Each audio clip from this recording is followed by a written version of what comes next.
Is this Quaily Plains? Cloud Retainer, why did you bring us here?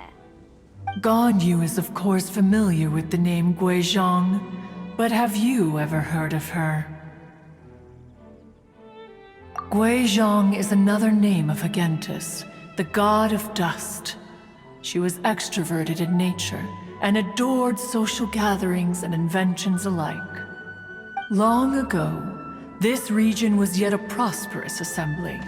Guizhong often invited her friends to visit her home, reserving for us seats around the largest stone table. Sea Gazer would always bring out his latest treasure and place it upon the table. He could be quite the braggart. Though usually a mild-mannered fellow, when it came to those collectibles he was so fond of, he always loved to show them off. Paimon remembers that name. So that's what Sea Gazer was like. He was an old friend and a former rival. One has many memories of him. Once he had brought out the treasure, it would predictably become the center of attention. Neither Guizhong nor One was content to let him just steal the spotlight. So we would then also present our proudest mechanical creations. As Adepti, we were each gifted in our own ways, and naturally proud of our accomplishments in our respective fields of expertise. As a result, One often quarreled with Sea Gazer. His treasures were not even of his own making. He just used his exploration skills to dig them out of the ground. How, pray tell, could he compare to me, when every single one of One's accomplishments were crafted by one's own hand? Cloud Retainer, you are getting competitive again. One digresses. Regardless, every time an argument occurred, Guizhong would come over to watch us during our mutual lambastics. On some occasions, she would join in, and on others, she'd take one of us by the limb and start uttering the most ridiculous nonsense. What kind of nonsense? No kind of nonsense were we spared. Sometimes she would brazenly opine, why argue between yourselves when neither of you could ever hope to beat me? Other times, she would make unsolicited suggestions, such as, once you two are done arguing, let's go to the foot of the mountain and grill some meat. She always sought to make everyone happy, and one must say, she had quite the gift for it. No matter what nonsense she said, One never felt bothered or offended. It also helped that she never referred to One as that illuminated bird or ladybird. Come on, get over yourself! Anyway, just as our impassioned arguments would reach the apex of acrimony, Marchosius would bring his delectable dishes to the table.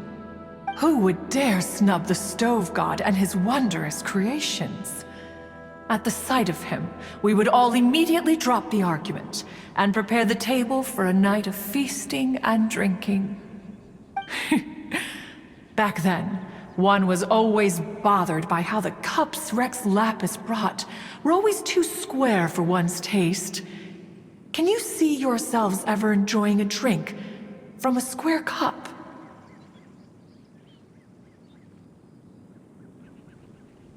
Then you are most tolerant, but that is its own virtue. Even One could never find fault with Marchosius's cooking. As we ate, Guizhong would continue to find topics for conversation, filling the table with humor and laughter. Each of those old fossils had their character flaws and points of obstinacy. So why was it that whenever we dined together, we always had a marvelous time? We would drink together from a spot high in the mountains until the moon set and the sun rose, and only then would the banquet finally come to an end. Streetwood Rambler would often remain to admire the flowers with Guizhong before returning to her own abode. The glaze lilies were far more abundant back then. Entire fields of them would appear to the eye as a veritable sea of flowers. Streetward Rambler? That would be Ping. You probably know her as Madam Ping. Oh, okay. Wait, this is a lovely story and everything, but didn't we come here to find that Adeptus from Mr. Dvorak's story? Or are you saying that it was Guizhong? Didn't she, already, Alas, long has one avoided this place for precisely that reason. The sights here are a reminder of a time long gone, and evoke much sorrow. One should have guessed that you would disrupt one's poignant moment of mourning with your incessant questioning. No matter, one will share the whole story with you now. In times gone by, one quarreled oft with Guizhong concerning mechanical principles. We each had our ideals, and neither would yield. Under the pretext of a social gathering, one invited the impartial Rex Lapis to judge the quality of our creations. But Rex Lapis declared that Guizhong's Obscuro Vulpus mechanism was superior. Though one was too proud to acknowledge it, in one's heart, one knew that Guizhong was indeed the superior talent in the mechanical arts. As for the story between Guizhong and Streetward Rambler, that begins with a certain bell. In Guizhong's opinion, while mechanisms were no substitute for human composers, they were yet capable of producing simple but fine melodies. But Streetward Rambler believed music to be an expression of the soul, an emotional enterprise that could never hope to be replicated by machinery. They argued endlessly, until one asked Rex Lapis to intercede. He confiscated the bell and designated it for ceremonial use. Thereafter, one would often find them convening in the mountains, discussing music, mechanics, and all the affairs of the mortal world. But these good times were not to last. War broke out between the gods, and soon engulfed the Guili plains. Guizhong was overpowered by the enemy, and fell in battle. When Streetwood Rambler and I arrived at the scene at long last, all that remained among the ruins was her lifeless body. After this, at Streetwood Rambler's request, Rex Lapis granted her the cleansing bell for safekeeping. To honor our friend's memory, one made a few finishing touches to her ballistic device. Many lantern rites have passed since then. Many greetings and goodbyes. Upon what do you gaze? The Guili Plains? No. It's everything.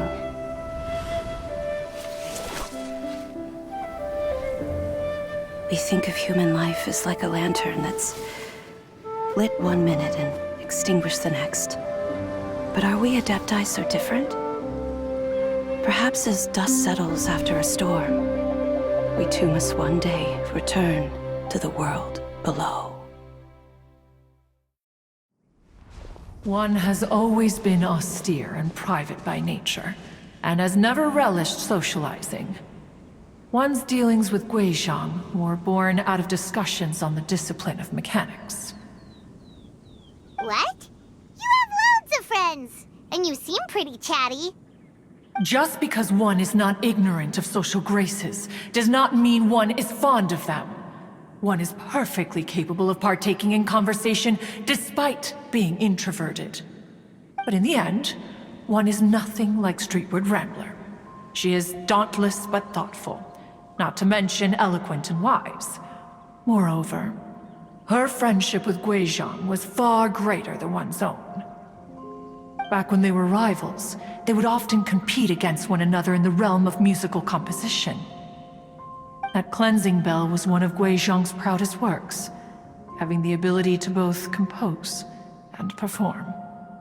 Wait, that's weird. Didn't Madame Ping say she pestered an old friend for that bell? And she also said something about being a vain beauty when she was young or something.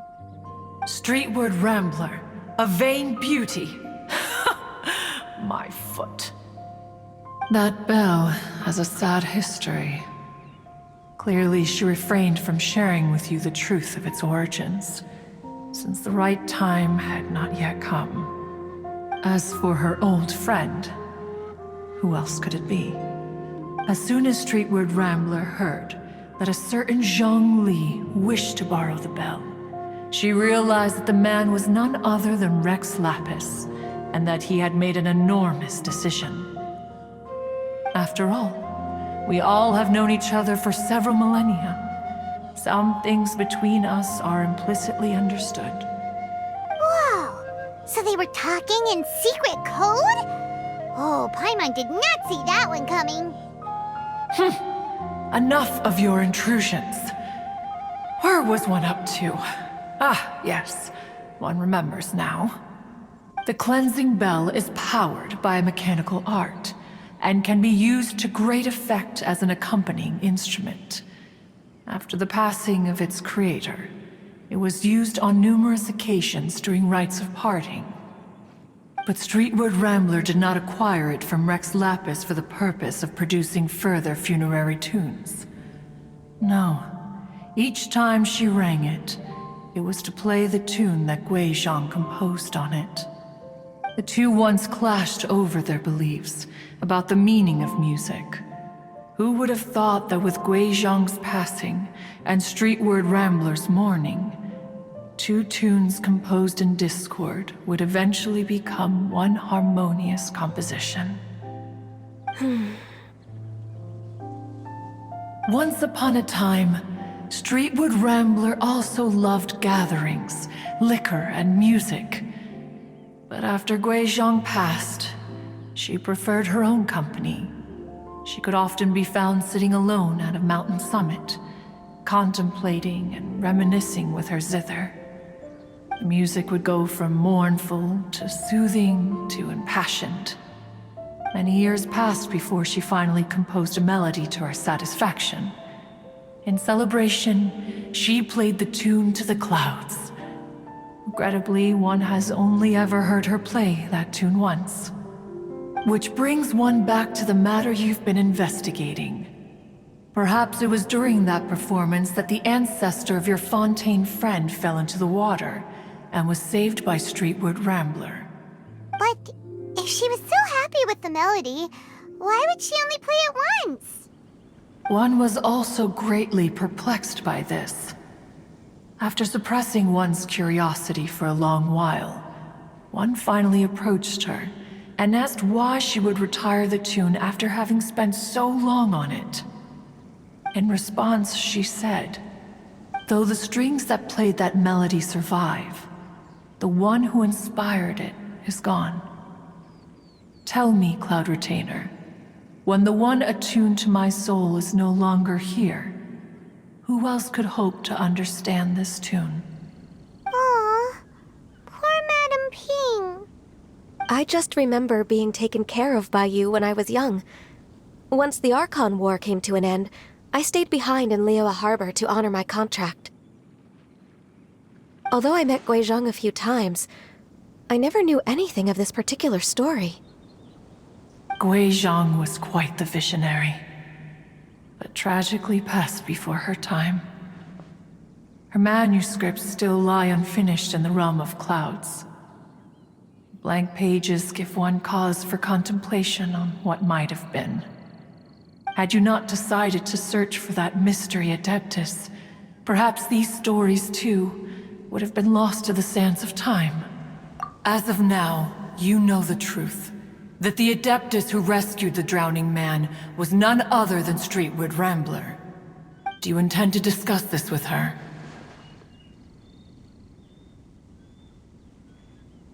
Do you mean Ping might find the topic too distressing?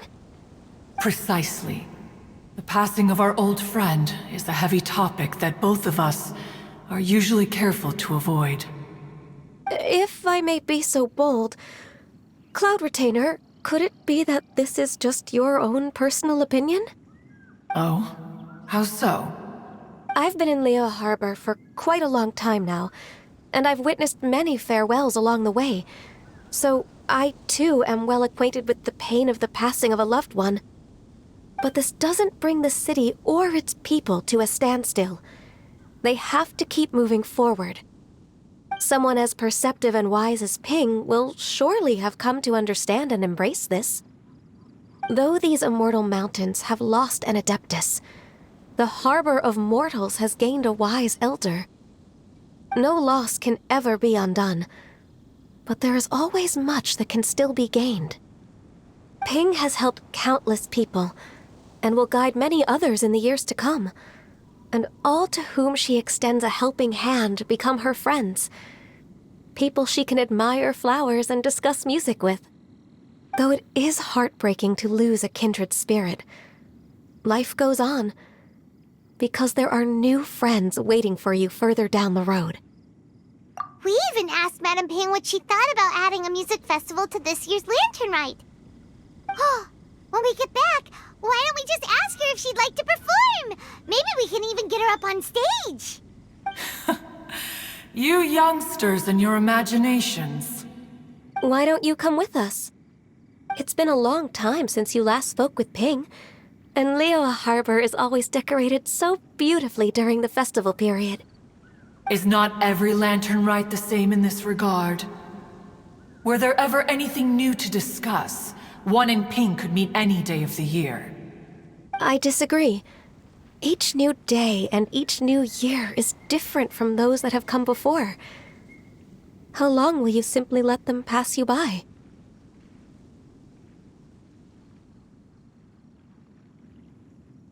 Very well. Then one will be off. If the other old fossils have sneaked away into the city to amuse themselves, one shall soon find out. All right.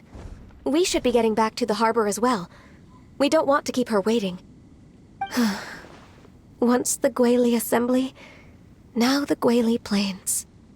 Say, if we planted flowers there and cared for them carefully enough, do you think that one day we'd be able to recreate the Sea of Glaze Lilies?